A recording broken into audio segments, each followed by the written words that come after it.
This is Harry Potter and the Philosopher's Stone by J.K. Rowling, and we're on Chapter 9, The Midnight Duel. Harry had never believed he would meet a boy he hated more than Dudley, but that was before he met Draco Malfoy.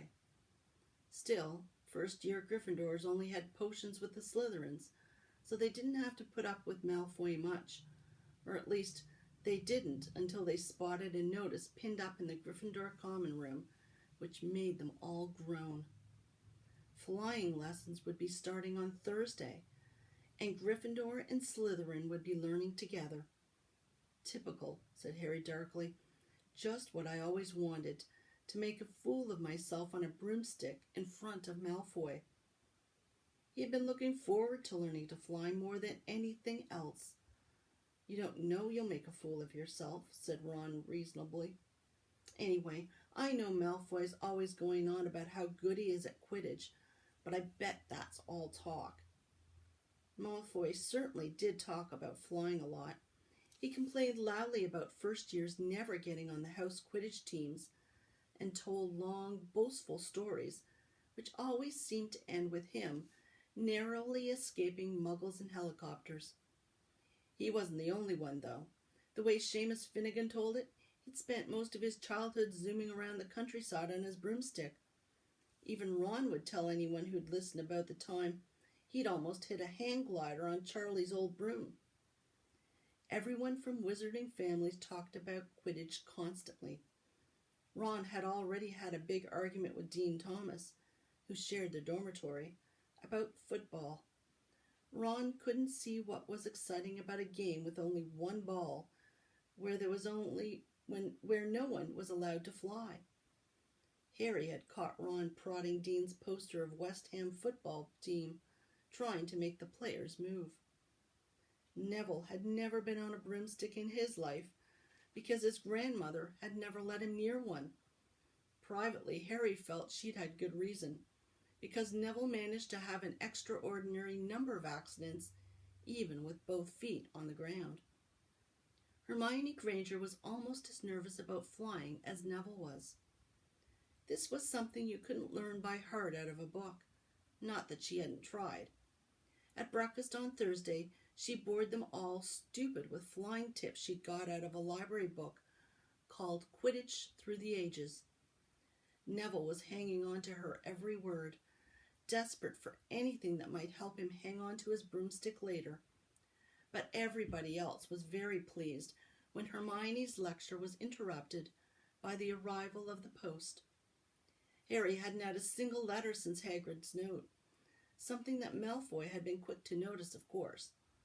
Malfoy's eagle owl was always bringing him packages of sweets from home, which he opened gloatingly at the Slytherin table. A barn owl brought Neville a small package from his grandmother.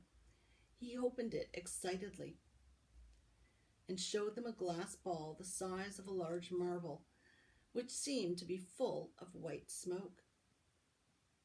"It's a Remembrall," he explained. "Gran knows I forget things. This tells you if there's something you've forgotten to do. Look, you hold it tight like this, and if it turns red..."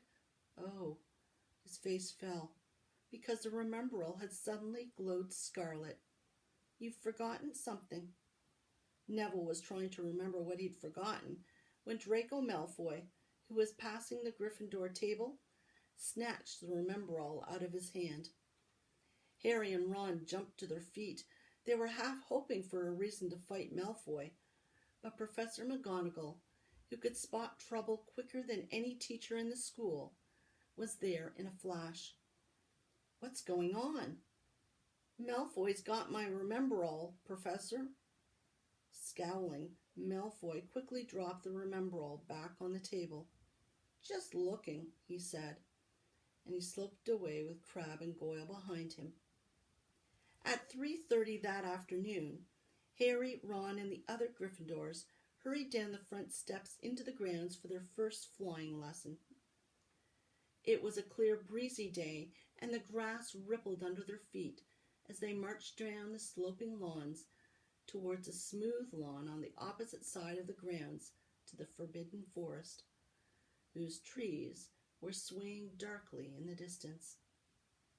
The Slytherins were already there, and so were 20 broomsticks lying in neat lines on the ground.